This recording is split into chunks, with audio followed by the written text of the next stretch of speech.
창세기 28장 10절에서 22절 말씀, 제가 이 말씀 봉독해 드리도록 하겠습니다. 야곱이 브엘세바에서 떠나 하란으로 향하여 가더니 한 곳에 이르러는 해가 진지라. 거기서 유숙하려고 그곳에 한 돌을 가져다가 베개로 삼고 거기 누워 자더니 꿈에 본즉 사닥다리가 땅 위에 서 있는데 그 꼭대기가 하늘에 닿았고 또 본즉 하나님의 사자들이 그 위에서 오르락 내리락 하고 또 본즉 여호와께서 그 위에 서서 이르시되 나는 여호와니 너희의 조부 아브라함의 하나님이요 이삭의 하나님이라.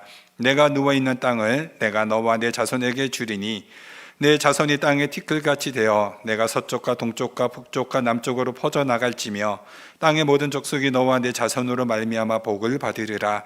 내가 너와 함께 있어 내가 어디로 가든지 너를 지키며 너를 이끌어 이 땅으로 돌아오게 할지라.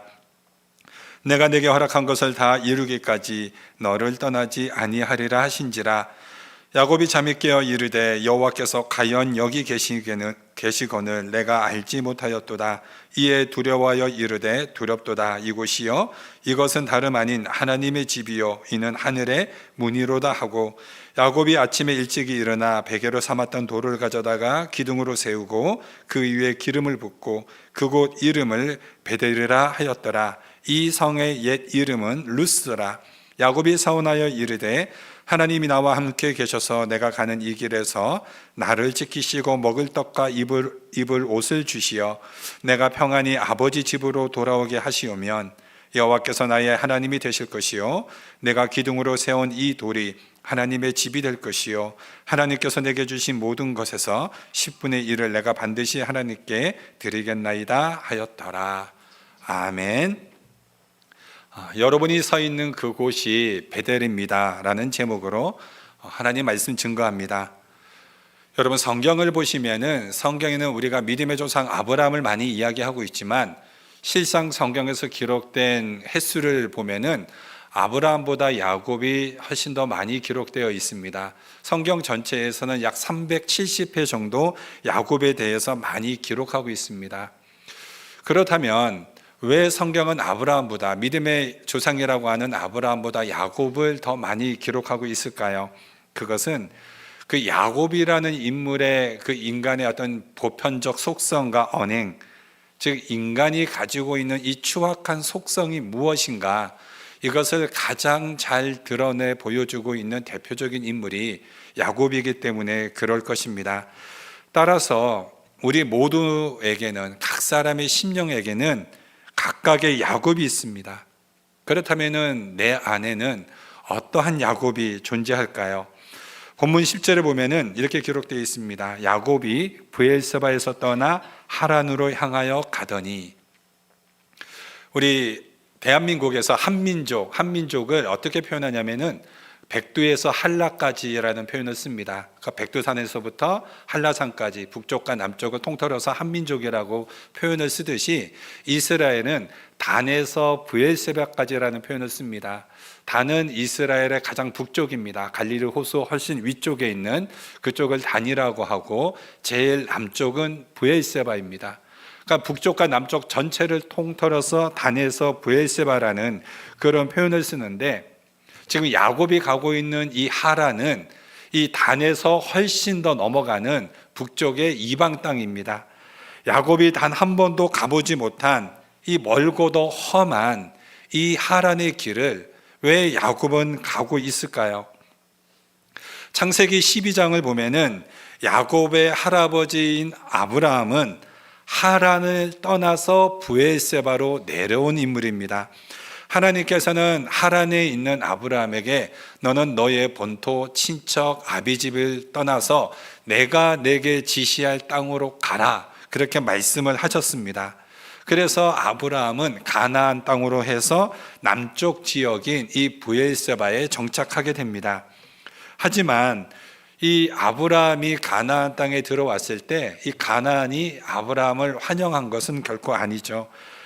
아브라함이 이 가나안 땅에 들어왔을 때 하나님이 가라고 한 땅이었고 약속의 땅이었는데 그 땅에는 지독한 기근이 있었습니다. 뿐만 아니라 이 아브라함은 이 가나안 땅에서 그의 인생에 우여곡절의 기나긴 그 여정의 길을 경험하게 됩니다. 그러나 이 아브라함이 가나안 땅에서 겪었던 이 우여곡절에 대해서 히브리서 11장은 아브라함에 대해서 어떻게 평가를 하냐면은, 그가 거칠고 메마른 땅에서 그가 처해져 있는 상황, 그에게 닥쳐져 있는 환경을 본 것이 아니라 미래의 하나님이 아브라함을 통하여서 이루시고 계획하실 그 놀라운 하나님의 성을 이루실 것을 바라보았다라고 기록하고 있습니다. 그래서 히브리서 11장 10절에는 믿음은 바라는 것들의 실상이요 보이지 않는 것들의 증거라고 말을 합니다. 성도 여러분, 이렇게 믿음의 우리 선조들의 이런 신앙을 바라보면서 우리 그리스도인들이 가지는 덕목이 무엇이 중요한가, 그것을 한번 생각해 보게 됩니다. 우리 그리스도인들이 가져야 될 믿음의 덕목은 인내라고 생각합니다. 히브리서 12장 1절에 이러므로 우리에게 구름같이 둘러싼 허다한 증인들이 있으니 모든 무거운 것과 얽매이기 쉬운 죄를 버리고 인내로써 우리 앞에 당한 경주를 하며, 또한 2절에는 믿음의 주여 또 온전케 하시는 이인 예수를 바라보자. 그는 그 앞에 있는 기쁨을 위하여 십자가를 참으사. 하나님이 우리를 구원하실 때 어떻게 구원하셨냐면 십자가에서 참으셔서 우리를 구원하셨습니다. 그리고 고린도전서 13장에서 사도 바울은 사랑에 대하여서 어떻게 시작을 하는가 하면, 사랑은 오래 참는 것으로 시작해서 마지막에는 끝까지 견디는 것으로 끝을 납니다. 그러므로 우리가 보는 땅은 메마른 땅, 척박한 땅일 수 있습니다. 그러나 모든 것에서 협력하여 선을 이루시는 하나님을 믿으며 인내하는 것, 그것이 여러분 믿음입니다. 여러분, 하나님의 선하심이란 뜻이 무슨 의미냐면 결과가 좋다라는 뜻입니다. 그러니까 하나님이 합력하여 선을 이루었다는 것은 하나님이 우리와 함께 하셔서 마지막에 결과를 좋게 만드신다라는 뜻입니다. 따라서 우리가 살아가는 삶은 참고 인내하는 거죠. 여러분, 결혼 생활도 믿음으로 잘 참는 것입니다. 여러분, 직장 생활 힘듭니다. 그러나 직장 생활도 잘 참는 것입니다. 신앙 생활은 어떻습니까? 신앙 생활도 잘 참는 것입니다. 그러므로 믿음이라는 것은 잘 참고 견디는 것입니다. 지금 우리가 겪고 있는 모든 것들을 잘 참고 인내하게 될 때 하나님은 우리와 함께 합력하셔서 선을 이루어내시는데, 잘 참은 인내한 결과를 하나님이 어떻게 만들어내시냐면 가장 좋은 것으로, 가장 선한 것으로 결과를 만들어내시는 하나님이십니다. 그러므로 하란을 떠난 이 아브라함은 이제 이스라엘의 남쪽 땅인 브엘세바에 머물렀습니다. 그가 정착했던 이 하란은 안전이 보장된 곳이었습니다. 그러나 그가 이 안전이 보장되어 있는 하란을 떠나서 아무것도 보장되어 있지 않은 기근이 있고 메마르고 척박한 그 땅으로, 약속의 땅으로 갈 때 아브라함은 인격적인 하나님을 만나게 됩니다. 그리고 그 하나님을 통하여서 믿음의 조상이라는 그런 명예로운 칭호를 얻게 되었습니다. 그런데 아브라함이 걸었던 이 길을 야곱은 정반대로 걸어가고 있음을 오늘 이 본문을 통해서 우리는 알 수 있습니다. 아브라함은 하란을 떠나서 브엘세바로 왔는데 지금 야곱은 브엘세바를 떠나 하란을 향하여서 가고 있습니다. 창세기 25장을 보면 야곱은 형의 장자권을 탈취하려는 강한 본능을 가지고 있는 것을 보여줍니다. 그래서 에서가 어머니 뱃속에서 나오려고 할 때 이 야곱은 형보다 먼저 나가려고 형 에서의 발 뒤꿈치를 잡게 되죠. 그래서 히브리어로 발 뒤꿈치는 야케브입니다. 근데 이 발 뒤꿈치를 잡았다라고 할 때는 야코브라고 합니다. 그래서 야곱의 이름이 뭡니까? 야코브, 발 뒤꿈치를 잡았다라는 뜻입니다. 야곱은 어머니 뱃속에 있을 때부터 그가 가지고 있는 성향, 그의 인물의 성향이 어떠한 인물인지를 잘 보여줍니다. 야곱이라는 인물은 수단과 방법을 가리지 않고 자신이 원하는 것은 반드시 얻어내야 직성이 풀리는 그러한 존재입니다. 그런데 여러분, 이게 야곱만 그렇습니까? 야곱이 우리의 거울상인 것처럼 우리도 야곱처럼 생각하죠. 내가 좀 더 건강만 붙잡을 수 있다면, 내가 좀 더 돈을 많이 벌 수만 있다면, 내가 좀 더 환경만 좋다면, 내가 좀 더 큰 집으로 이사를 갈 수만 있다면, 이런 기타 등등 저와 여러분들은 지금 무엇에 이끌려서 무엇을 잡으려고 어디를 향하여서 우리는 가고 있는 것일까요? 형의 장자권을 탈취한 이 야곱에게 그의 어머니 리브가는 이렇게 말합니다. 형의 분노가 풀리기까지 며칠만 형을 피해 있으라고. 그러나 훗날 야곱은 며칠이 아니라 자그마치 20년을 넘게 이 고단하고 피곤한 종살이를 하게 됩니다. 그리고 야곱은 형 에서뿐만 아니라 자신의 외삼촌인 라반에게도 쫓기는 인생, 도망자의 인생, 참으로 비극의 삶을 살아가게 됩니다. 하나님은 우리에게 분명하게 말씀하십니다. 내가 원하는 것, 너의 어떤 욕망을 따라가는 이 길에는 성공으로 위장하는 쫓기는 삶이 늘 숨어 있다라고 우리에게 말씀해 주십니다. 여러분, 돈을 열심히 쫓아가면 돈에 쫓기는 인생이 됩니다. 권력을 열심히 쫓아가면 권력에 쫓기는 인생이 되고, 쾌락을 쫓아가면 쾌락에 쫓기는 인생이 됩니다. 그래서 심리학자였던 데이비드 휴먼은 이렇게 말했습니다. 인간은 이성이 아니라 마음의 지배를 받는 존재이다. 왜냐하면 우리의 마음에 욕망이 있으면 욕망을 따라가고, 우리의 마음에 믿음이 있으면 믿음을 따라갑니다. 그러니까 우리 마음에 무엇이 있는가가 중요하죠. 저와 여러분들은 아무리 머리에서 합리적으로 그리고 이성적으로 객관적으로 계획한다 할지라도 사실 우리가 선택할 때는 머리가 아닌 마음의 욕망을 따라서 선택하는 그런 모습을 발견하게 됩니다. 그러니까 이성이 감정을 지배하는 것이 아니라 감정이 항상 이성을 지배합니다. 그러나 성경은 분명히 말합니다. 하나님의 말씀을 떠나서 욕망을 따라가는 그 길, 감정에 휘둘리는 그 길에는 분명한 멸망의 길이 있다라고 경고를 합니다. 그렇다면 여러분은 과연 무엇에 쫓겨가고 있는 인생입니까? 내 안에 있는 야곱은 아직도 브엘세바에서 떠나 이 하란으로 가라고 감정과 욕망에 휘둘려서 우리가 도망가는 인생, 그 길을 걸어가고 있지는 않습니까? 우리가 참으로 역설적인 것은 고향과 친척과 아비집을 떠나서 이 브엘세바에서 하란으로 향하는 이 길은 과거 신앙의 선조였던 아브라함이 고향과 친척과 아비집을 떠나서 하란에서 브엘세바로 걸어갔던 그 길과 동일한 길이라는 겁니다. 창세기 12장 8절에 이렇게 기록되어 있습니다. 거기서 베델 동쪽 산으로 옮겨 장막을 치니 서쪽은 베델이요 동쪽은 아이라. 그가 그곳에서 여호와께 제단을 쌓고 여호와의 이름을 부르니. 지금 아브라함이 걸어가는 길과 야곱이 걸어가는 길은 동일합니다. 그러나 분명히 다른 점이 있습니다. 그것은 그 길을 걸어가는 동기와 방향입니다. 야곱은 자신의 욕망을 따라서 브엘세바를 떠나 하란으로 북쪽으로 향하여서 가고 있었고, 아브라함은 하나님의 말씀을 따라 남쪽으로 하란을 떠나 남쪽인 브엘세바로 가고 있다라는 것입니다. 야곱은 그토록 자기가 원했던 장자권을 지었습니다. 장자권을 지었는데 지었음에도 불구하고 그의 마음에는 불안함과 아쉬움, 그리고 공허함과 죄책감에 쫓기는 길이었습니다.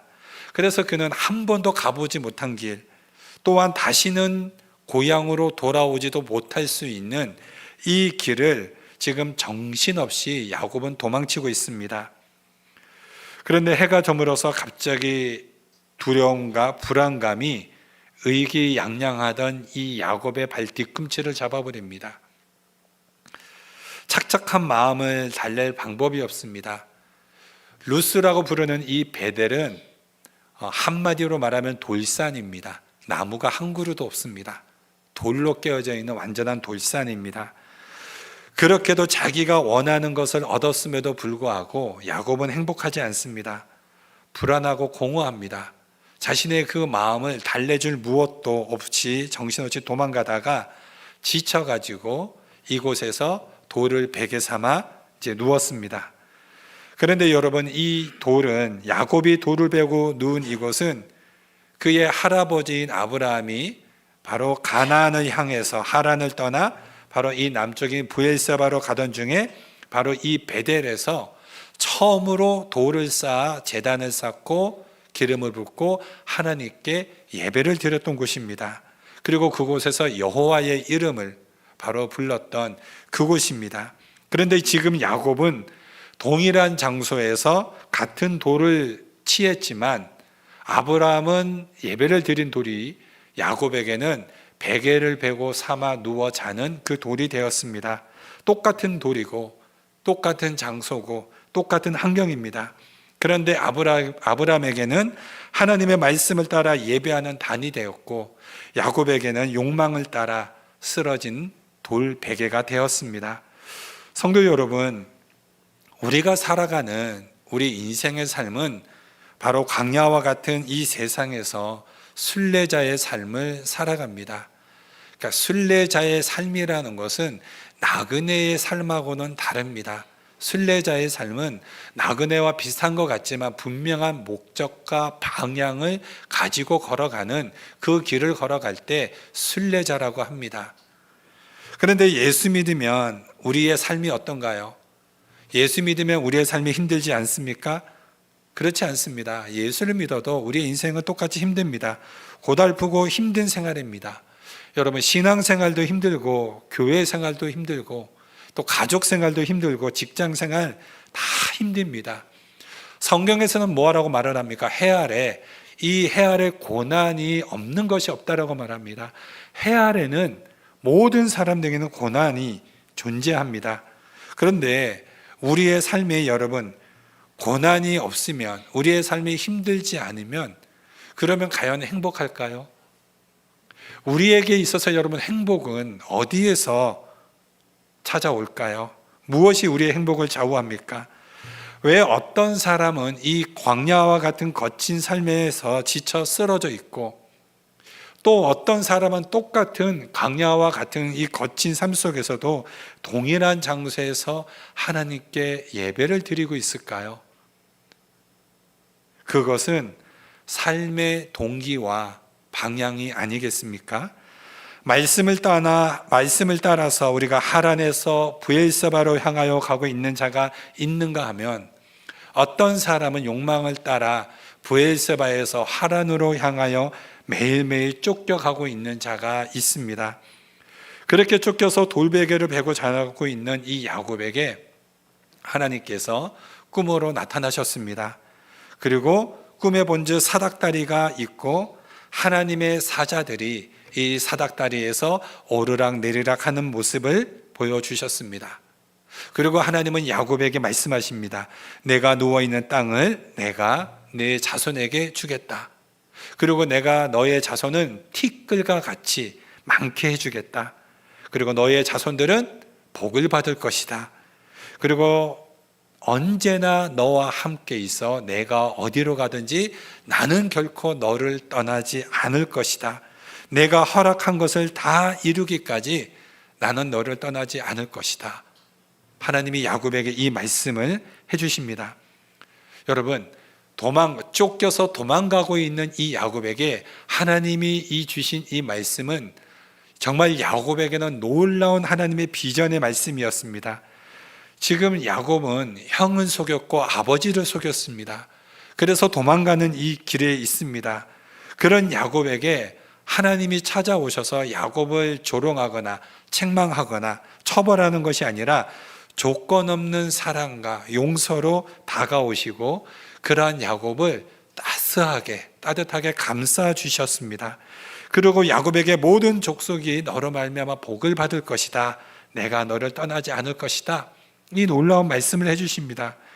지금 이 길바닥에 쓰러져 있는 이 야곱, 너무나도 지쳐서 그 어떤 희망 하나 건질 수 없는 불안한 그 인생의 야곱에게 하나님이 찾아와 오셔가지고 너는 열방의 복이 될 것이다. 너는 복의 조상이 될 것이다. 그 말씀을 해주십니다. 정말 야곱에게는 믿어지지 않는 말씀이죠. 야곱에게는 한 번도 야곱이 만난 하나님이 아니었습니다. 언제나 야곱에게는 들었던 하나님입니다. 자기 할아버지의 하나님, 자기 아버지의 하나님. 한 번도 야곱에게는 자기 자신에게 나의 하나님이 된 적이 없습니다. 그런데 이곳에서 야곱은 나의 하나님이 됩니다. 하나님이 내가 너와 함께 하겠다고 합니다. 내가 너로 복을 만들어 주겠다라고 말씀하십니다. 나의 하나님입니다. 야곱이 이곳에서 나의 하나님을 만납니다.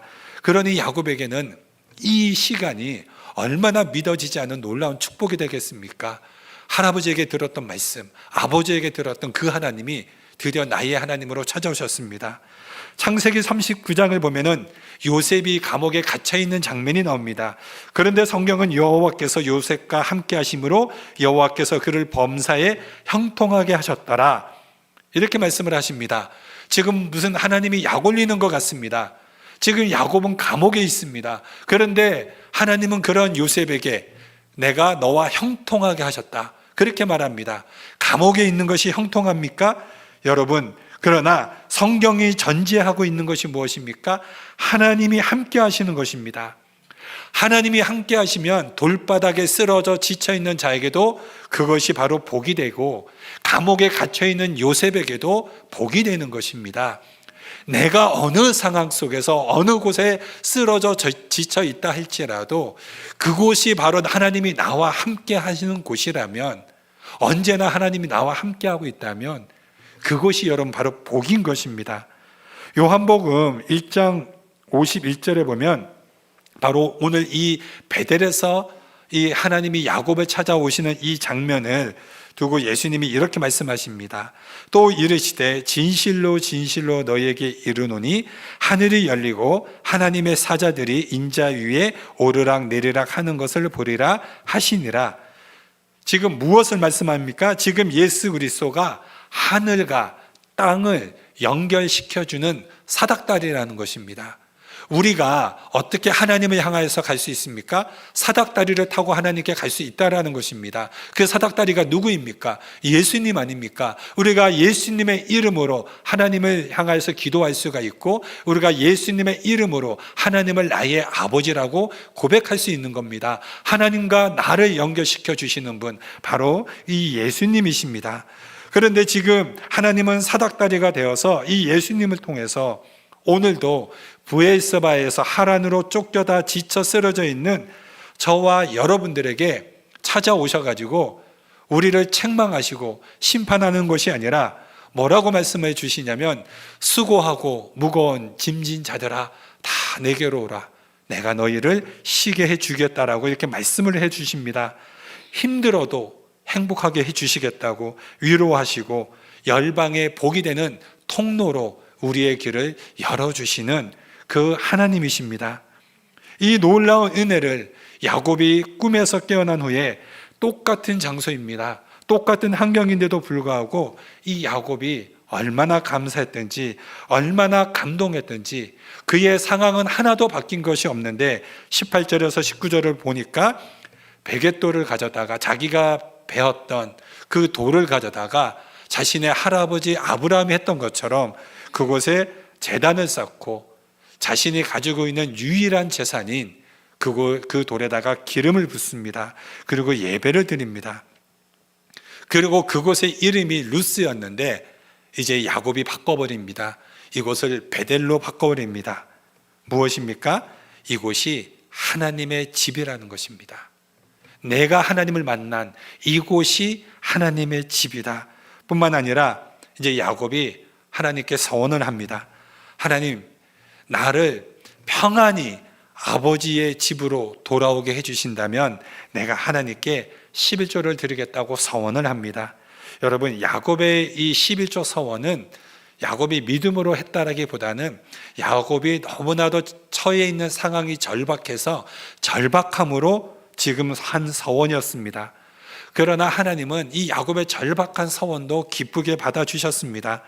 야곱의 인생에서 이 부분이 참 중요한 부분인데, 야곱은 어떤 인생이냐면 자신의 실력과 자신의 능력으로 성공을 만들어낸 인물이라고 자신은 그렇게 생각을 했습니다. 그리고 이제 이 야곱이 이제 이 자신의 삼촌인 그 삼촌의 집에서 떠나오게 될 때, 다시 브엘세바로 돌아오게 될 때, 이제 자신의 딸인 디나의 강간 사건이 벌어지게 됩니다. 거기서 이 야곱의 가족이 몰살당할 위기에 처하고 이 야곱이 두려움에 떨고 있을 때 하나님이 다시 야곱에게 나타나셔가지고 말씀하십니다. 너는 다시 베델로 올라와라. 그리고 너가 서원한 것을 지키라. 이렇게 말씀을 하십니다. 그러면은 베델로 올라오라는 것은 야곱이 도망갔을 때 만난 그 하나님을 다시 찾아오라는 겁니다. 11조를 드리려면은 뭘 해야 됩니까? 자기가 가지고 있는 재산을 카운트를 해야 됩니다. 자기는 도망갈 때 빈몸이었습니다. 마지막 있던 기름까지 다 부었습니다. 그런데 돌아올 때는 엄청난 많은 때를 이루고 있습니다. 이게 자신의 실력과 능력으로 만들어낸 성공인 줄 알았더니 그것을 누가 만들어낸 것입니까? 하나님이 보이지 않는 손길로 하나님이 이 야곱에게 복을 주셨다는, 복을 이루어 주셨다라는 것을 야곱이 깨닫게 해주시는 거죠. 그래서 이 베델에서 하나님을 만난 야곱의 태도가 바뀌게 됩니다. 당장 상황이나 환경은 바뀐 것은 하나도 없습니다. 그런데 이 야곱에게 이 자리가 도망가는, 쫓기고 후회하는 절망의 자리가 아니라 이제는 이곳이 하나님을 예배하는 집, 하나님의 집인 바로 이곳이 베델이 되는 것입니다. 그렇기 때문에 성도 여러분, 우리가 있는 이곳이 아무리 환경이 좋지 않아도 환경이 좋지 않은 이곳에 내가 하나님을 예배하는 곳이라면 그 예배하는 그곳이 바로 하나님의 집 베델이 되는 것입니다. 그리고 하나님은 그 장소를 얼마나 복되고 기쁘게 여기셨던지 창세기 31장 13절에서 하나님은 자신을 소개할 때 나는 예루살렘의 하나님, 나는 하늘의 하나님 이렇게 소개하는 것이 아니라 나는 베델의 하나님이다 이렇게 소개를 해주십니다. 성경 말씀 읽어드립니다. 나는 베델의 하나님이라 내가 거기서 기둥에 기름을 붓고 거기서 내게 서원하였으니 지금 일어나 이곳을 떠나서 내 출생지로 돌아가라 하셨느니라. 아멘. 여러분, 해 아래 광야와 같은 이 나그네 인생길을 살아가면서 우리가 너무나도 큰 어려움과 고난 속에서 우리의 인생이 지쳐서 쓰러져 돌을 베고 잘 때가 있습니다. 그 돌 베개가 어느 때는 그 어떤 사람에게는 돈일 수도 있고 또 어떤 사람에게는 사람일 수도 있습니다. 어떤 사람에게는 건강일 수도 있고 또 어떤 사람에게는 환경일 수도 있습니다. 그럼에도 우리가 믿음으로 걸어가는 그 인내하며 믿음으로 걸어가는 이 순례의 길을 우리는 결코 멈추면 안 됩니다. 우리는 그냥 어쩌다가 이 자리에 서 있는 자들이 아니라 만세 전부터 우리를 택하시고 우리를 부르신 하나님이십니다. 예수 그리스도 안에서 미리 예정하시고 부르신 택하신 족속이요 거룩한 제사장들이요 거룩한 나라요 그의 소유된 백성들입니다. 그러므로 여러모로 쫓기고 고단한 길이지만 언제나 하나님이 항상 함께 하심으로 우리가 걸어가는 이 길이 소망을 이루는 자리요 하나님을 예배하는 거룩한 베델이 되어지기를 소망합니다. 여러분, 하란을 떠나서 브엘세바로 떠나가는 이 길이 아무리 힘들어도 우리는 그 길이 바로 말씀과 동행하는 길이요 하나님이 동행함으로 그 길에서 그 길이 바로 순례자의 길이 되어서 바로 생활이 예배가 되고 예배가 곧 생활이 되는 행복한 성도들 되어지시기를 주님의 이름으로 축원드립니다. 기도하겠습니다.